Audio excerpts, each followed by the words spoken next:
You guys, Erin here, back with another moon update for you.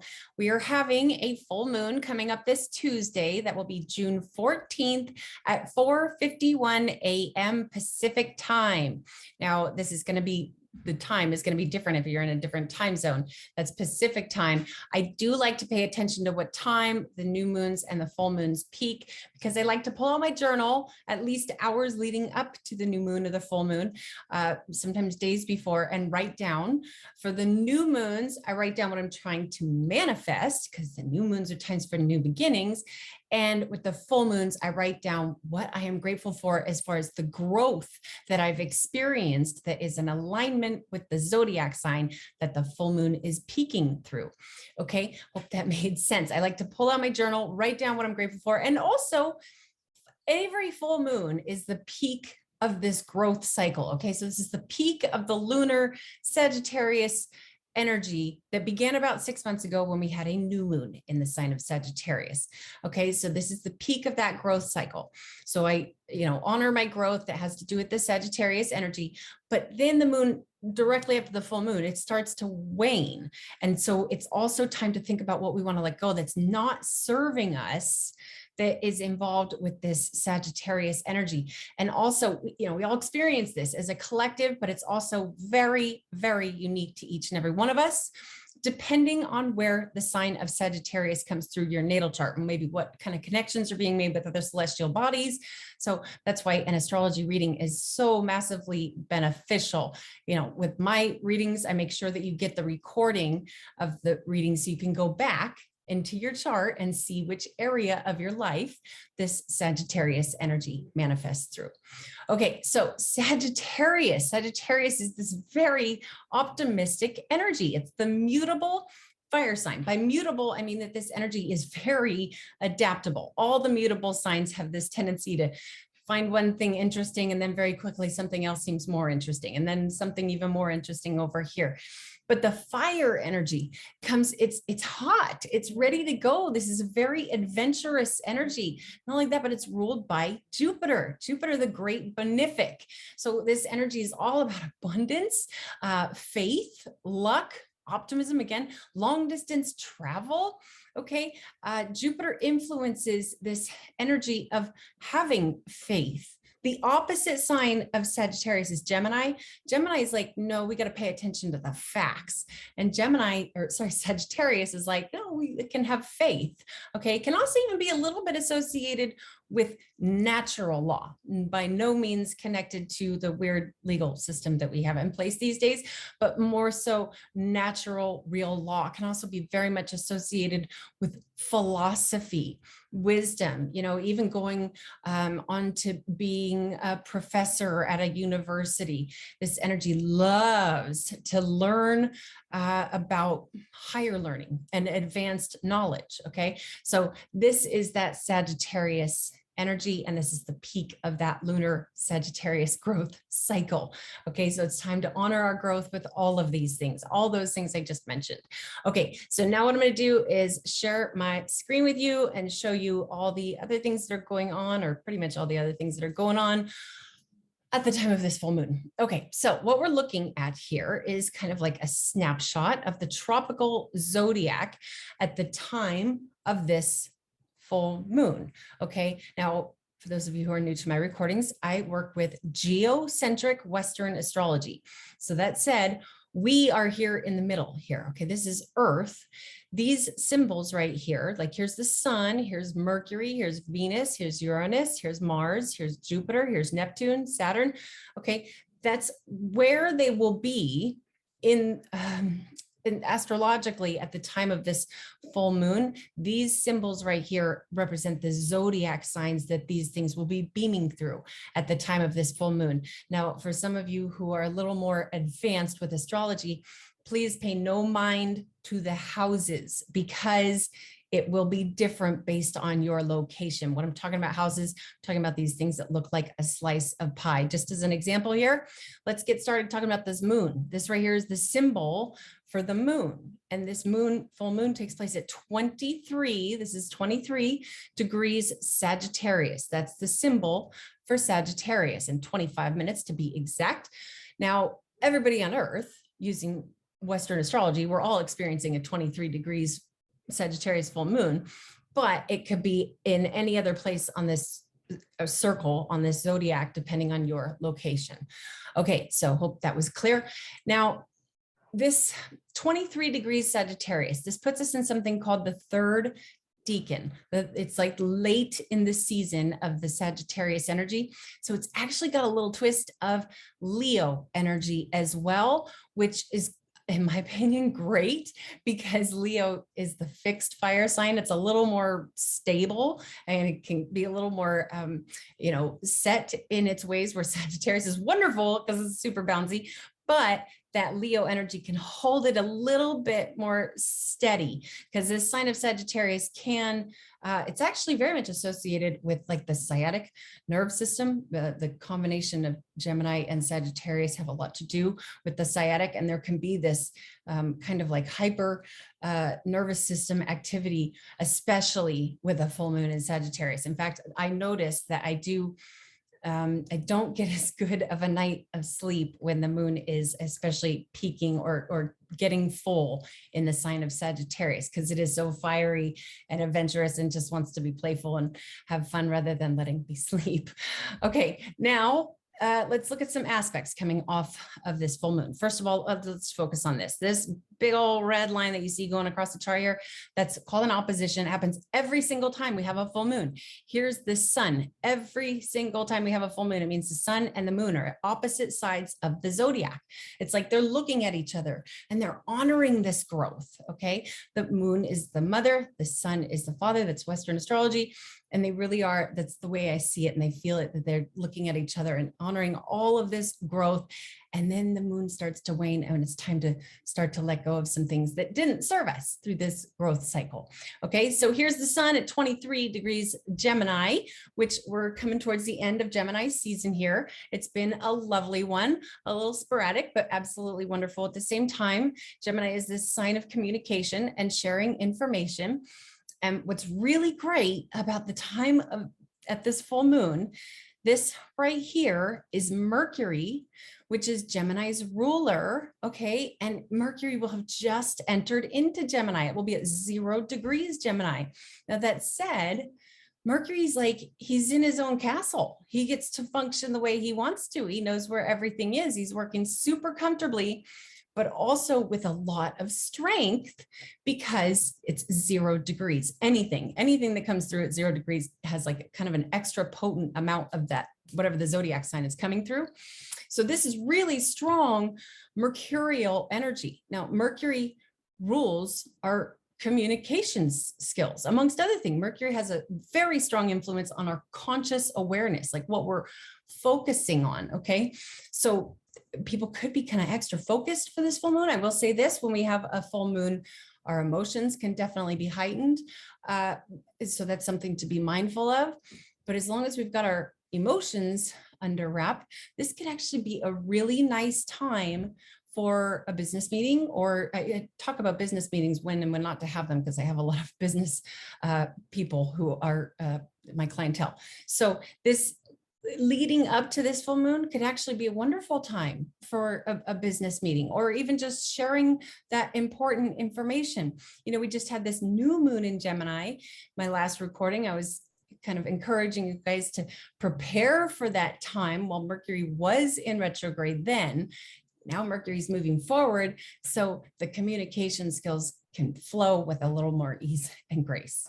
Okay, now another aspect to mention here that's coming right off the moon is this square, this red line that's going from here to here. This is a 90-degree angle. And it's basically these squares can create an internal tension, but they can also create room for like a building block. And if there is this, because it's a Neptune and moon square, the emotions can definitely be heightened here. Neptune going through Pisces can definitely enhance emotions in and of themselves, just with that placement there, but it's making this connection to the moon. So just be mindful of the emotions, but the intuition very well could be heightened for many, many people with not only a full moon period can heighten the intuition. But when we've got this aspect going up to Neptune, the intuition can definitely be heightened, maybe a little mysticism going on, but with some practicality. This square the squares want a little more responsibility than just the woo-woo spiritual stuff. So there's that. Now, also, there is this green line that you see going from here to here. This is the moon making something called a sextile aspect, 60-degree angle, with Saturn in Aquarius. Now, Saturn, he's the rule maker. Okay, Saturn is the one who creates responsibilities for us, but he wants things to be very structured and very stern. So that this opportunistic connection that's going on between the moon and Saturn can actually be pretty good for stabilizing our emotions, like an opportunity for that. And so much of this really depends on your own natal chart. It can be kind of tough interpreting this stuff for the collective, but Saturn is also in his own home working very comfortably. So that's nice. My goodness, what do we got here? My goodness, I'm just realizing all this right now. So yeah, Mercury is in his own home in the sign of Gemini. Venus is in her own home in the sign of Taurus. Saturn is in his own home in the sign of Aquarius. So we have a lot of things kind of working comfortably. On that note, I'm going to touch on Venus for a minute here. And I don't mean to get repetitive because sometimes I say this. It's basically this very similar placements that we were experiencing a couple of weeks ago for the new moon. So I'm sorry to bore anybody if I am overwhelming you with repetitive information, but this is important enough to mention. So Venus loves to be in Taurus. This is one of her favorite places to be because she rules the sign of Taurus. And again, she can work comfortably here. This is a very sensual energy. However, this right here is Uranus, which is spasmodic and electrical, and this is like rebellious energy, and he's right next to Venus and Taurus. So Venus is not working quite as comfortably as she would like to be. There's probably maybe some relationship energy going on for people right now, especially if you've got a lot of stuff in your natal chart that comes through the sign of Taurus. I'd say if your sun is anywhere between 15 and 25 degrees Taurus, things might be a little rocky for you right now. And that's okay. It's going to pass. Just stay grounded, stay connected to Earth, like the Taurus energy wants us to. The North Node, where celestial energy comes in, is bringing us in that Taurus energy. We're like kind of getting fed with this Taurus energy right now. It's lovely because the North Node is next to Venus, but it's also totally bizarre because Uranus is right there. So stay grounded. I'll just leave it at that. Okay. Now, also something to mention here. I love this. We have Mars in Aries, very strongly conjunct Chiron at the time of this full moon. Okay. Mars, put things into action. Oh my gosh, that's another one that's in his own home. Mars rules the sign of Aries, so he's also working very comfortably there. This is awesome. But Chiron, the wounded healer, this could be inspiring people to jump on board with their healing journey. Mars puts things into action. If you just look at his glyph right here, he's ready to penetrate. He's ready to penetrate the world coming through the sign of Aries with so much strength. And he's blending in with Chiron, which is all about healing. Okay, so this is an excellent time to, if you haven't started your healing journey yet, this is the time to start. And if you already have been on your healing journey, you've got some really good support right now. Again, speaking from a collective perspective, I'd have to really look at your natal chart to fully accurately interpret that. But overall, this is just really nice energy. But this right here is Jupiter going through Aries too. So Jupiter, Sagittarius's ruler, the one of abundance and luck and faith and optimism, is going through the fiery hot sign of Aries, bringing abundance to that. But something really important, a little something to mention here. If you have spent any time studying astrology, maybe you've got an app on your phone or you work with some type of software, if you can catch the time when Aries is rising in your area, what I mean is, this is really going to confuse some people, but for some of you who have been paying attention, I'm going to give you a golden nugget here. You want to look for when this Aries energy is rising, basically when it's in the first house right here, which for my location right now is kind of between like 1 and 3 a.m. That's a time to launch things. Mars and Jupiter going through the sign of Aries, they're like, whoa, let's go, let's put this out there. And if you can catch it at the time, there's going to be about a 2-hour window in your area, and not just on the day of this full moon. This is probably another few weeks that you've got this opportunity for this, to put something out there. You want to sell a home, you want to launch a website. Try to catch it when Aries is in this location in your area in the heavens. Okay. Hope that made sense. I'm sure it did to some of you, but I've just confused the heck out of other people. Okay. So also we've got Neptune and Pisces, talked a bunch about this. This is super mystical, super flowy and spiritual, very, very intuitive energy. But as I've mentioned many, many times, this is also creating a lot of delusions, It's hard to watch, but it is what it is. Just try to stay grounded, try to pay attention to where you're getting your information from. You know, even your peers, that sort of thing, just be mindful of it and use common sense, because this is really, it's beautiful for those of you who are using it for this, you know, it truly is providing a perfect opportunity for spiritual awakenings, but it also can be confusing. Okay. All right. We already talked about Saturn going through Aquarius. I've talked so much about Pluto going through Capricorn. He's going through retrograde. Pluto's like, he's Hades. He's the ruler of the underworld. Okay. He's rules dark forces. And I don't mean to make Pluto sound bad. I personally love Pluto because he's powerful and he's kind of awesome. And he influences very powerful transformation, but he is Hades. Okay. If you don't know who I'm talking about, Greek mythology, the ruler of the netherworld, the underworld. Okay. And he's driving backwards. Okay. He's in retrograde. He's driving backwards in pretty much an anaretic degree, which means he's kind of working a little dangerously here in the sign that rules over the structure of our civilization, as well as authoritarian establishments. So things are pretty wild with that. Okay, so I think I will leave it at that. I probably already overwhelmed a bunch of people, but hopefully you guys can follow along well enough. Let's talk about some stones that resonate well with that Sagittarius energy. Sagittarius, the dedicated zodiacal birthstone is turquoise. So I got my turquoise pendant on for you guys today. Turquoise is great because, okay, with these stones that resonate with the zodiac sign that the moon is transiting through, if you have too much Sagittarius, I should say too much, if you've got a ton of Sagittarius energy in your natal chart, wearing turquoise might be a little too much. It's like you're already vibrating at that level and you don't necessarily need to add to that.